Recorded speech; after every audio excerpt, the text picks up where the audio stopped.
For decades, Donald Trump has been quietly helping Americans from all backgrounds without any praise or credit from the media. As it turns out, the businessman turned president has a long history of random acts of kindness. For example, the president is a champion of women's rights, and going all the way back to 1980, Trump hired Barbara Rez to be the head of construction for his organization. She was just one of many women Trump promoted into prominent positions in construction at a time when the industry was dominated by men, with Trump even saying that a good woman is better than 10 good men. As a result, Barbara says she may have been the first woman in U.S. history to build a skyscraper. A few years later, in 1988, a Jewish family were desperate to find help for their critically ill son, who was just 3 years old and needed a flight from Los Angeles to New York for emergency treatment. But all the commercial airlines refused to fly their son because he needed to travel with several large pieces of medical equipment. Running out of hope, the family reached out to Donald Trump, who they said didn't even hesitate and agreed to have his private jet fly the family and their sick son to New York for treatment. The boy's father said, quote, "Donald Trump is a miracle, just a miracle." In 1991, witnesses say that while Trump was riding in his limo, he spotted a man being brutally attacked by a mugger with a baseball bat. Trump ordered the limo to pull over and jumped out of the car, shouting at the man to drop the bat, who, according to witnesses, then fled the scene. In 2008, singer and actress Jennifer Hudson's mother, brother, and nephew were all murdered at their home in Chicago. In another unexpected gesture of kindness, Trump reached out to the grief-stricken Hudson and offered to house her and her relatives at Trump Tower in Chicago for free. At the time, People magazine praised Trump for his, quote, heart of gold, with Trump saying he just wanted to help protect her and her family. A few years later, in 2013, bus driver Darnell Barton stopped to help a woman who he thought looked like she was about ready to jump off a bridge. Donald Trump heard about the story and sent Barton a $10,000 check for his good deed, saying, quote, "Your quick thinking resulted in a life being saved, and for that, you should be rewarded." The next year, in 2014, U.S. Marine Corps Sergeant Andrew Timoresi was arrested in Mexico and held for 7 months after he accidentally brought firearms across the border. Trump followed the case, and when Andrew was finally released and returned to the United States, Trump reached out and sent him a check for $25,000, thanking him for his service and bravery. But that's not the first or last time Donald Trump stood up to help America's veterans.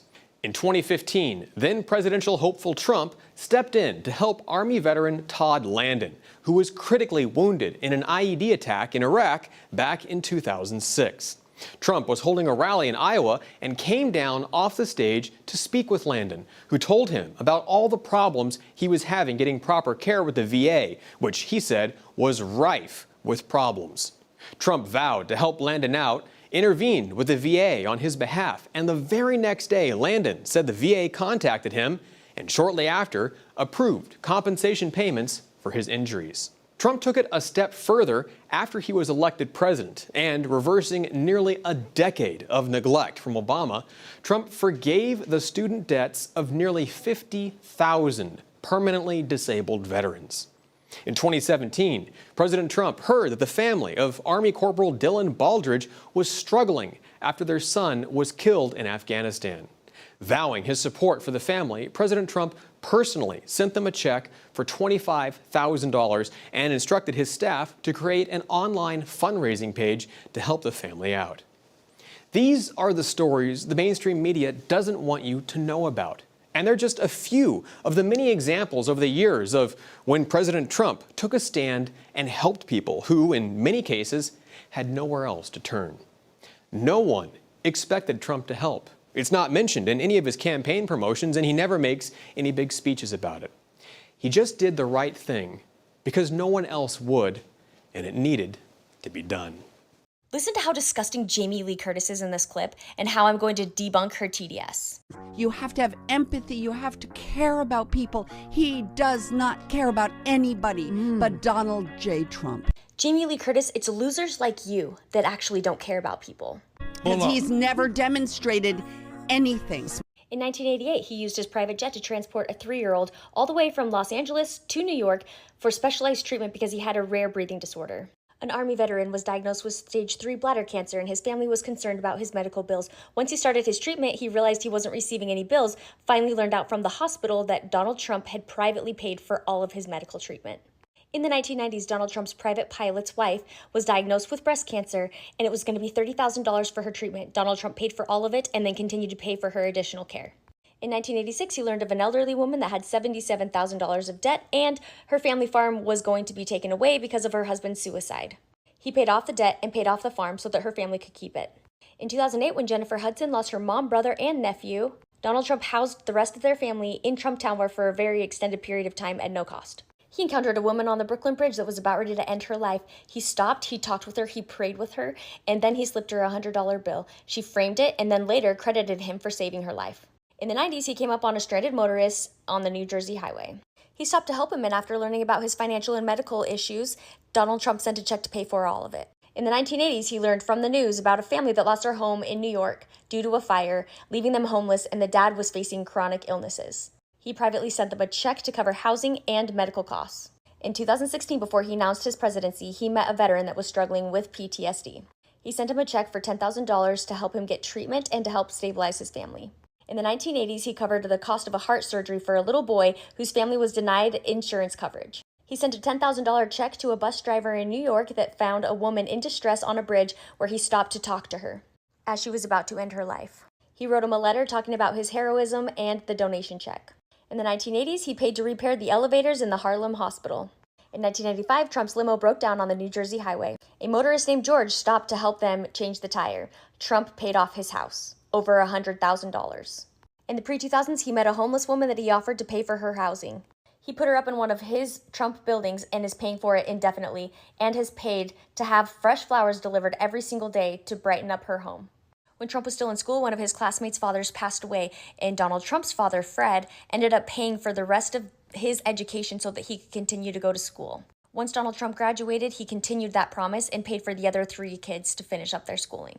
There are so many more, but I specifically chose ones that were done prior to him even announcing that he was running for his presidency. Because unlike vain celebrities like you that just donate to organizations to get publicity, he actually has a lifetime of selfless service.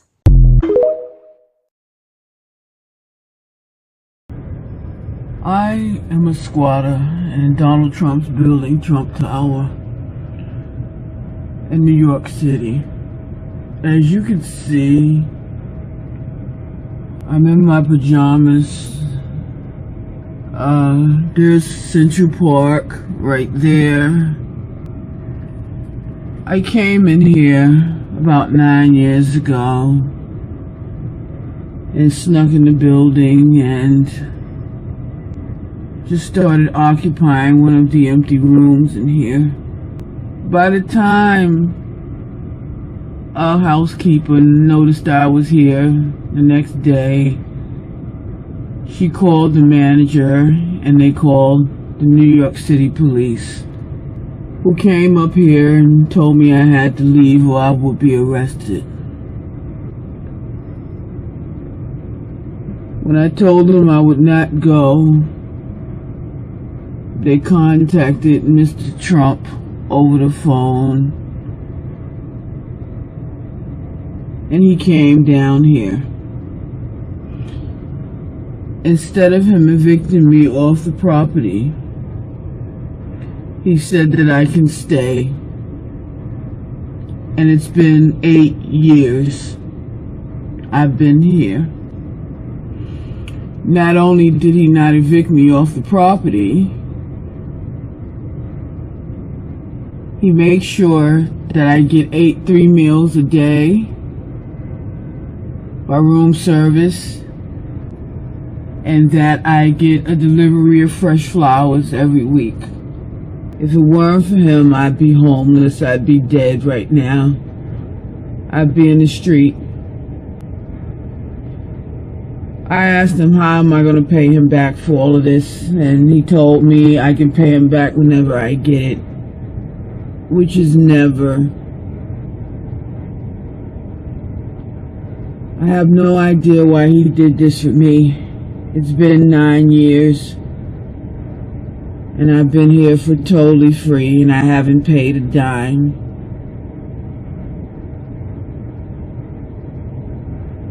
Donald Trump is not a bad guy. He's a wonderful, wonderful man. And everything I'm telling you today is true. Yesterday we were out asking New Yorkers about the Tish James probe, doing a little interview right there by Grand Central in Manhattan, and we met a woman named Debbie who's been living in New York for 50 years.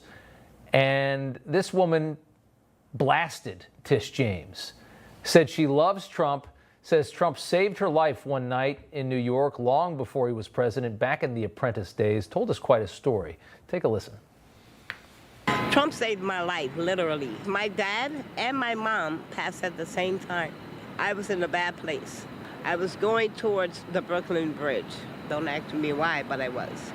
Donald Trump was standing on 97th Street in Broadway. He was at a friend's birthday party.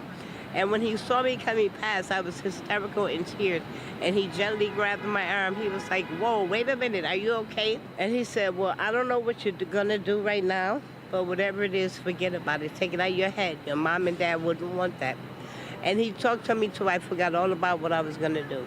So he said, let me pray for you. So when I went to get my keys out of my pocket, and I opened my hand, he had placed a folded up, real small, folded up $100 bill in my hand. Wow. I framed it, literally, and this is a true story. He saved my life. Yeah, he did. So anybody that has anything bad to say about Trump, dead it, because he's a good man. That's something else. What a story. This sounds like trouble. And I just want to know if the story is true or not. You were traveling to Atlantic City, and your limo broke down. Husband and wife pulled up behind, and the husband basically said, I'm going to help him out. So he helped out the limousine, and a week later, the husband and wife received the deed to their house paid off. Was that a true story? It's true. It's true. It's awesome.